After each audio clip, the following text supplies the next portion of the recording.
bum bum bum bum bum ba-dum bum bum bum bum bum bum ba-da-da-dum bum bum ba-da-da-ba-dum rum bum bum bum bum bum bum bum bum bum bum bum ba-dum bum bum bum bum bum bum ba-da-da-dum bum bum ba-dum ba-ba-dum.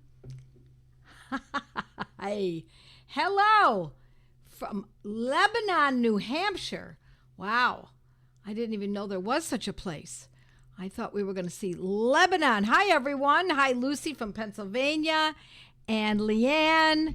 Hello, Joette. Where did you go? I'm right here. Good to have Leanne back, says Pat. Nice to see everyone. Hi, Phyllis from Oklahoma. Just testing this out. Hi, Donna. It's hi, Dolly. Hello from Michigan.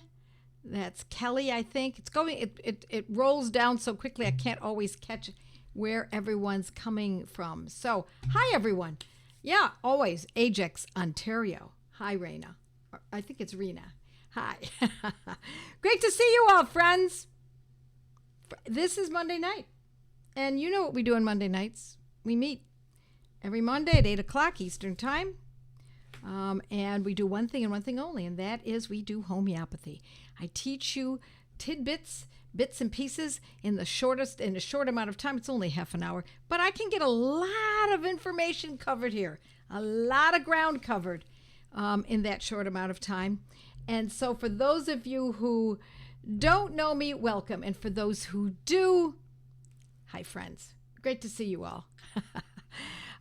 Do share this and go to and subscribe on YouTube and, do all the usual stuff that helps build this so that more and more people learn about homeopathy, know how to use it, etc. It's good for all. The more people who know about this, the easier it is for you and for me and for all of us. That's why I always encourage folks to join our study group, Gateway to Homeopathy. And, you can always, if you don't know what to do, just go to Joette's Learning Center. My name, Joette, with an S, no apostrophe. Joette's Learning Center. You'll learn about all kinds of courses and ideas and memberships, and we have lots and lots of vehicles for you to learn and to carry on with your learning career in homeopathy. So tonight, let's talk about pain, okay? How and when, if it should be treated. And I want to first bring out something that I'm kind of on a roll about this. I've been talking about it for some time, and that is to be mindful, friends, to not feel as though you need to treat everything. In fact, I really believe that if you can just let the condition roll off your back and not let it bother you, sometimes that is to our benefit. Because just because you know the medicine that could be used for that doesn't mean that you use it. You might find all you need is a good glass of water with some salt. Maybe it's just a good night's sleep. Maybe it's a couple of days taking it easy. Maybe it's getting out in the sunshine, etc., etc. Now, I'm not talking about excruciating, relentless pain. I'm talking about the kind of pains that can be fleeting. How severe is it? Can you live from it? Can you live through it? And when I was a kid, we were taught to offer our pain up to God. Not a bad idea. Not a bad idea.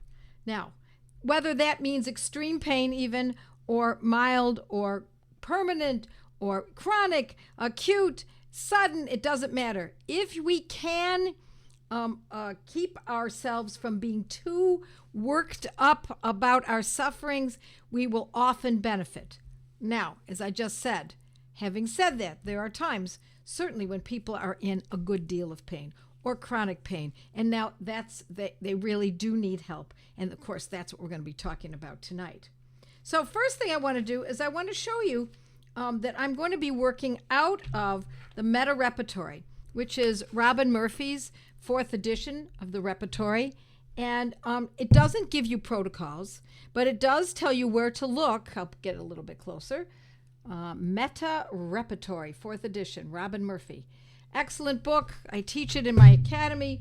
I encourage people to really spend time in this book.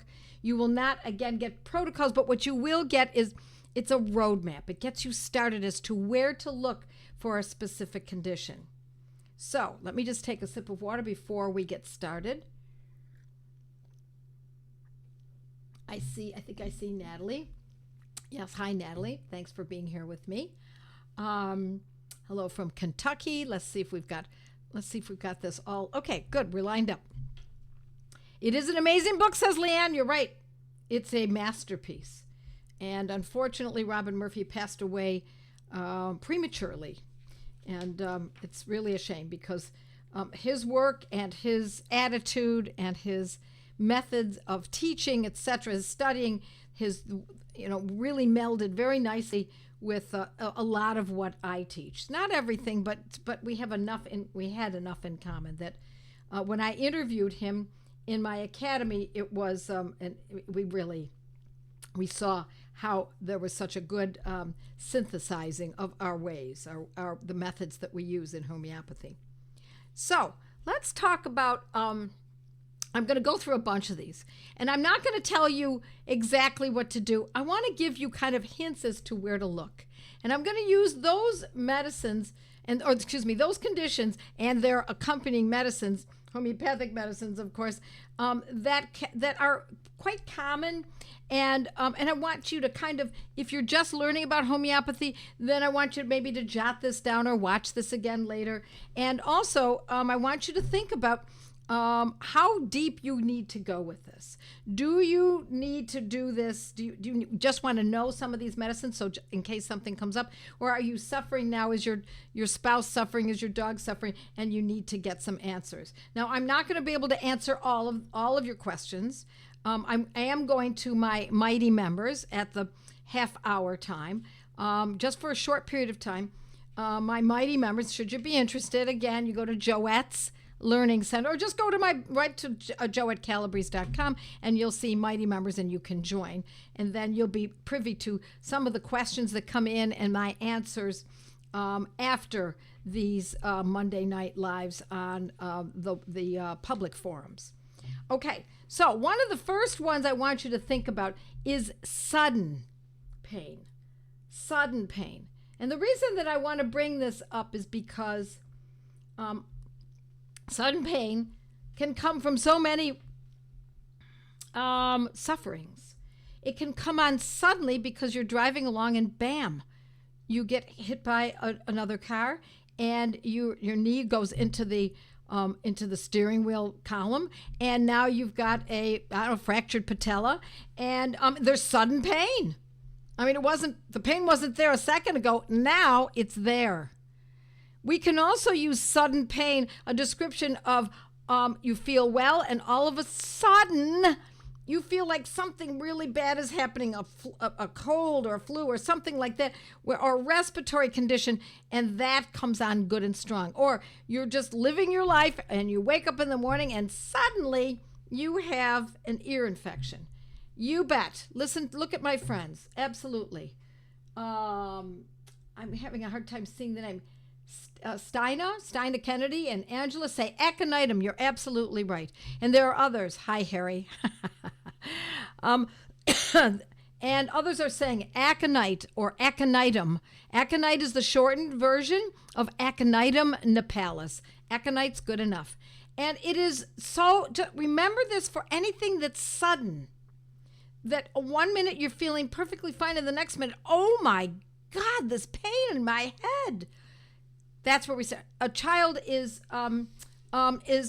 wakes up in the middle of the night and they're crying out with teething pain. This is if it's sudden, it's not been there before, and now suddenly there's a crying out.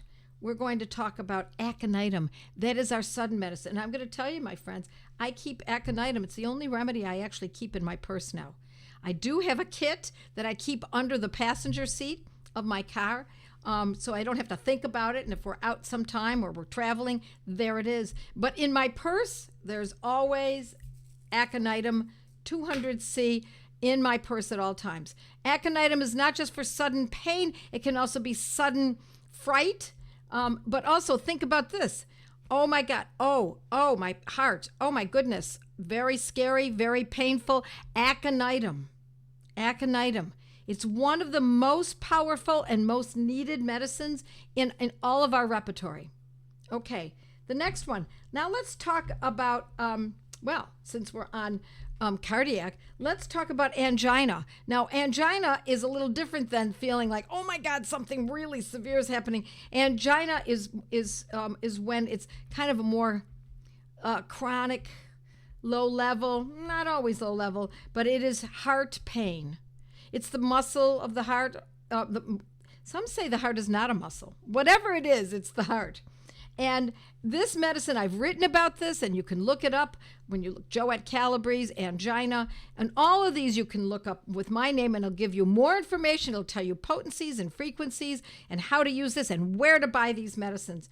Angina but angina can be long-lasting. It can be only daily for a short period of time. It can be chronic all day long. It can last for years. It can only be a week old. But angina, the medicine that I love for angina, and there are many others, my friends, even though when I look in the repertory, it doesn't show up quite as powerfully as the way that I've used it. I like Cimicifuga. Why do I like Cimicifuga? Because I have a lot of experience with it. It helped my father a great deal with angina after years of taking drugs, and it has helped many others that I've taught it to and clients that I've spoken to. So, Cimicifuga. Cima, not S, it's C. C-I-M-I. C-I-F-U-G-A. Listen, my friends, for those of you who are new, this is Latin. It is very easy to spell these words because they're phonetic. If you have any Romance languages behind you, this is super easy. But even if you don't, Cimicifuga for angina. And I've used it in the 30, just a low potency 30. Doesn't have to be very high at all. Now let's go to another one. It's really, I love to hear what people say. Excuse me. How about colic? Now, we often think of colic for babies, right? And babies often can't tell us it's stomach pain, but they do let us know because they pull up their legs or they want to be held so that their belly is pressing against the parent's shoulder. They want pressure. When you press on the baby's belly, it gives them a little, a modicum of comfort, or they bend forward so that the pressure is up against their bellies, or they bring their legs up. That medicine generally is Colosynthes. Colo, C-O-L-O, Synthis, C-Y-N-T-H-I-S, Colosynthes. And I like that in a low potency too. I like that in a 30th potency. So a lot of times we don't know that what kind of pain the child is experiencing. But if it's a child and they want to have that pressure against the belly, if they're really young, you can lay them across your arm, head down, their face is in the palm of your hand, and they're laying with their arms on both sides like a lion on a branch, and their legs here, and the pressure against their abdomen is from the weight of the baby against the arm. Now that's for a very young baby, but that if you find that you must do this with a young baby, likely it's colic, and it will be much relieved with Colosynthes. Now I also have to tell you, adults can have colic too, of course. So it can be something that when there's pain, and it's better from pressure. It's not the person who won't wear tight pants. It's not the person who's holding their pants away from the waistband, away from their belly. No, it's someone who's pressing against their abdomen. Pressing, and that gives them, I would not say it relieves it, but it gives them a modicum of comfort. All righty. So let's go to another medicine. Let's go to menstrual cramps. Now, I have to say that there are a number of these medicines that could be used for menstrual cramps, including Colosynthes, especially when they want the pressure. But the top medicine for menstrual cramps is Mag-Phos. The full name is magnesium phosphoricum, but short is MAG, M-A-G, Phos. And we especially know that this can be useful when again, the person, the girl, wants pressure against her abdomen, and she wants warmth. So a hot water bottle up against the abdomen during menstrual cramps, and she's all curled up, and she's in a fetal position and pressing, and she needs that warmth. It's often mag-phos, menstrual cramps, mag-phos. Yes, thank you. Okay, now let's go to not just a condition, but how it's experienced, how the pain is experienced. Well, Veronica says, what about chamomilla? Chamomilla is also a very good medicine for menstrual cramps. I usually start with mag-phos first and go to chamomilla as a secondary if mag-phos does not do the work. So yes, chamomilla is great for menstrual cramps as well. But what I'm going to tell you is that how someone experiences pain is also important. And so, funny you should say, sensitive to pain is chamomilla. A person who is sensitive. Now, what does that mean? When you're experiencing pain, you're thinking, what do you mean? It's horrible. How could it be anything? How could I be anything but sensitive to this horrible feeling? Well, my friends, there are some people who you just touch them and go, oh, don't touch me. Or they're sensitive not only to pain, but they're very over the top emotional. They're irritable, and what seems like pain that should be about a 5 on a scale of 1 to 10, for that person is saying, oh my God, it's a 10. No, it's a 30. It's ridiculously painful. And you think, how could that be so painful? You know, let's say they stub their toe or something. And I wouldn't treat a stubbed toe, but you see what I mean. Someone who is overly sensitive to pain, when the pain comes around that really does need to be treated, you want to be thinking of chamomilla. Chamomilla spelled C-H-A-M, chamomilla, yes. Yeah, very good. I like what you're all saying here. Caitlin, Sabina for cramps, radiating to the thighs and a heavy flow. Yes, you're absolutely right. Sabina's no. I'm not. I don't want to give the impression, my friends, that this is the only medicine. I'm giving you the top medicines. I'm giving you the medicines that when I think of these conditions, this is the medicine I think of. But it doesn't mean we don't have secondary, tertiary, and onward medicines that could be just as useful, perhaps even more useful because they're more targeted. Okay. How about pain with despair? Or the pain is despairing, and the person is so wrought emotionally, mentally from the pain that we have to give a homeopathic medicine. And this medicine not only deals with the despair, but also can reduce the pain as well. Yeah, I use chamomilla for wisdom tooth pain. See if anybody knows what I'm talking about here. Jill's saying Ignatia. Ignatia is a very good remedy choice, but there's another one that I think that's a little bit above Ignatia in terms of despair. Ignatia is overwhelm. It can be sadness. It can be depression. It can be grief.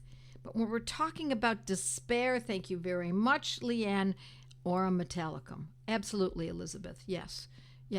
Aurum. Gold.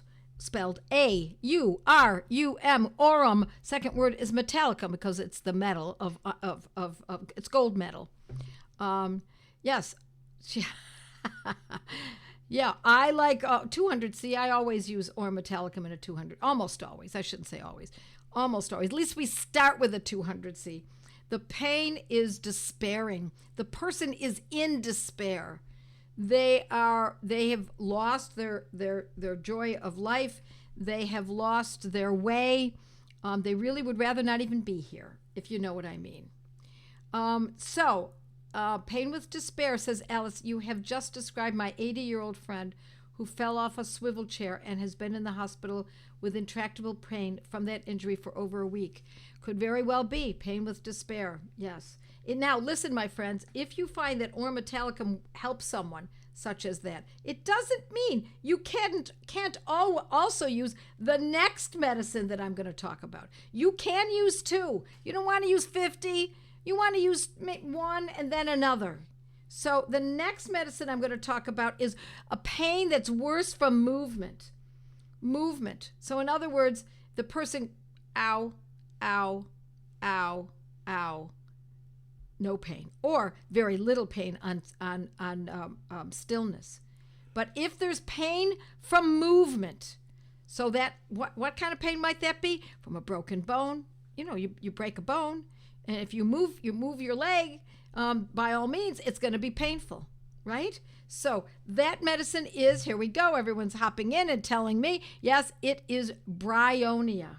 So for the man in the hospital, for example, the despair could be ormetallicum, and the pain from worse from movement could be bryonia, and both of them could be used simultaneously. Now, what I mean by simultaneously is I don't mean to put them both in the mouth at the same moment, but in the same schedule. So separate them by 5 minutes or so. So you could use ormetallicum 200C, and you could use bryonia. So you see how this can be put together.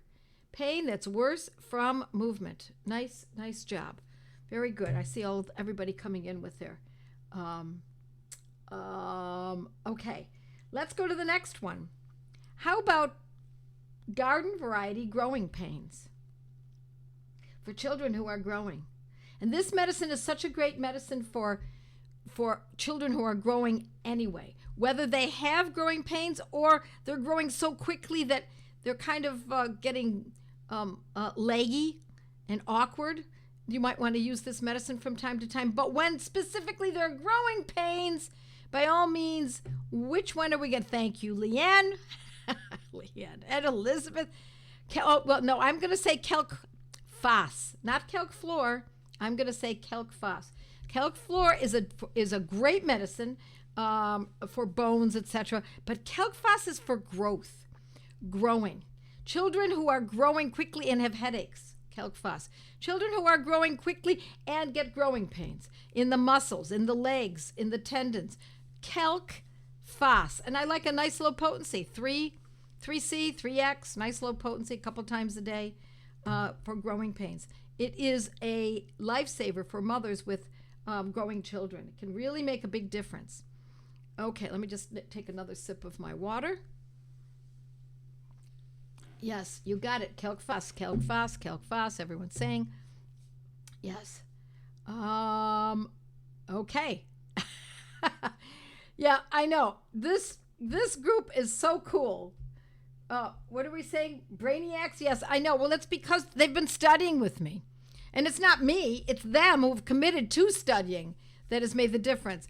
Many of these people who are here tonight have either gone through my gateway study groups or even much further, such as Leanne and a couple of others who I think I've seen in here, have gone through my academy and my mastery program and have really committed themselves to learning this. That's why I do this. A lot of it is so that you can learn and you decide how far you want to go. How much energy do you want to put into this? And I'll tell you, when we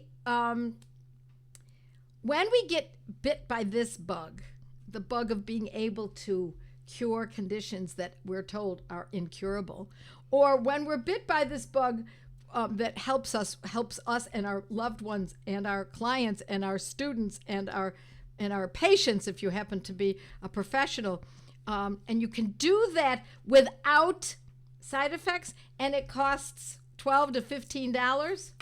I'm sorry, my friends, there's nothing quite like it. And for that reason, you can imagine, is exactly the reason why the powers that be do not want this medicine out there. It is very effective, very inexpensive, and is in the hands, as we're trying to do, put it in the hands of the families. La familia, my friends, the family. This belongs in the hands of the family.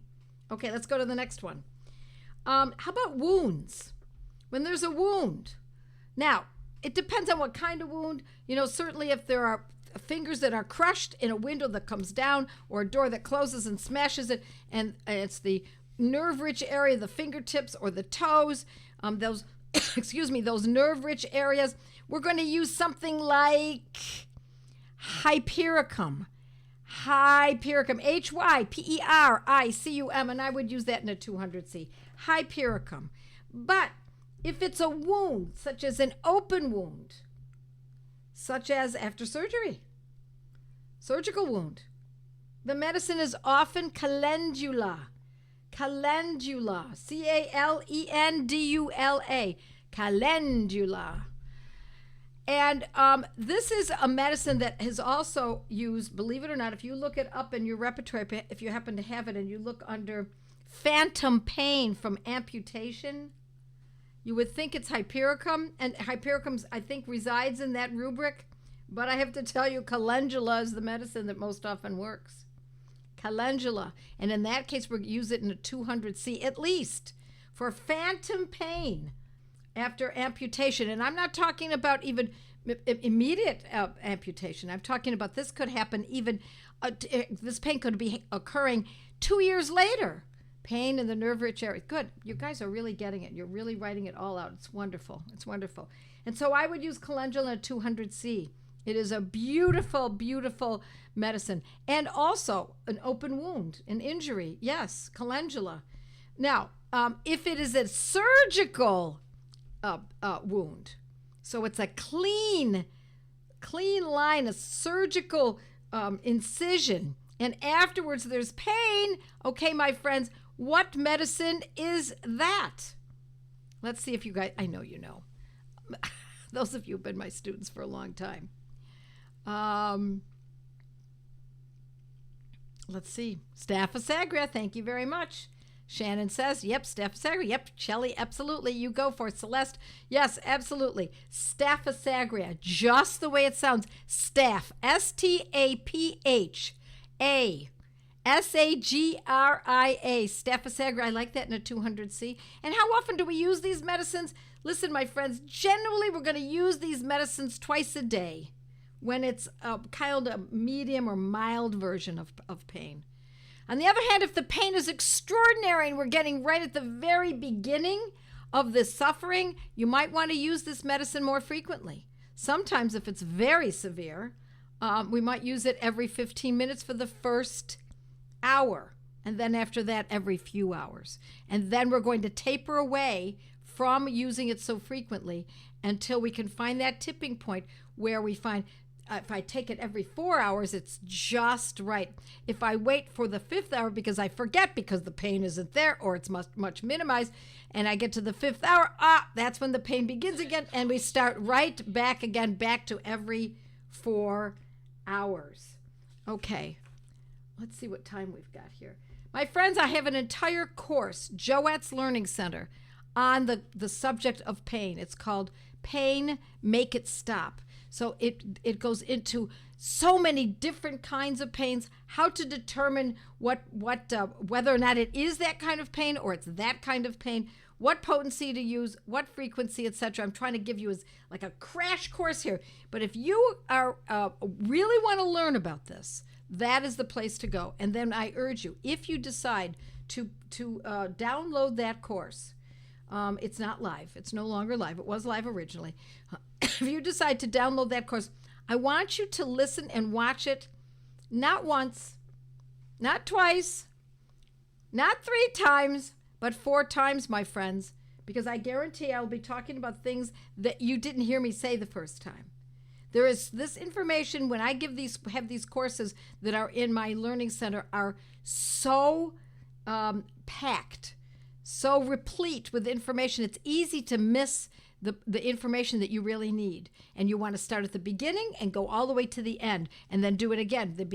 Even though I know you want to fast forward and get to the kind of pain or the not just the kind, but also the location of the pain that someone that you know is suffering from, still start at the beginning and go all the way to the end. So that is my recommendation in any of my courses. Go all the way through, because you see how quickly I talk. I do that in those courses as well. Okay, now we're going to go to an area that is really interesting in the book, in the repertory, and it's on page 2373, and it's for intolerable pain. So now you've seen all these other kinds of pains, but this is intolerable pain. And I find that it is really, when the pain truly is intolerable. Now, we want to make sure that if the pain is on a scale of 1 to 10, the pain is a 10. Yeah, and we want to make sure that it really is real. We go to that section of the book. You don't need to have the book to know what I'm about to tell you. There are 4 main medicines in that intolerable pain. Bryonia, I just discussed that, right? Bryonia is worse from movement. So if the pain is intolerable, but it's even worse when they move, oh my gosh, it's over the top, we're going to be thinking of bryonia. If it's the pain that is, and the next one is chamomilla. I just finished talking about that. Very sensitive. Listen, for those of you who are new, just because I finished talking about it, I don't expect you to remember all of this. That's why I want you to listen to this over and over again so you really get this if you're brand new. Chamomilla is very sensitive. Ow! Don't touch me. Ow!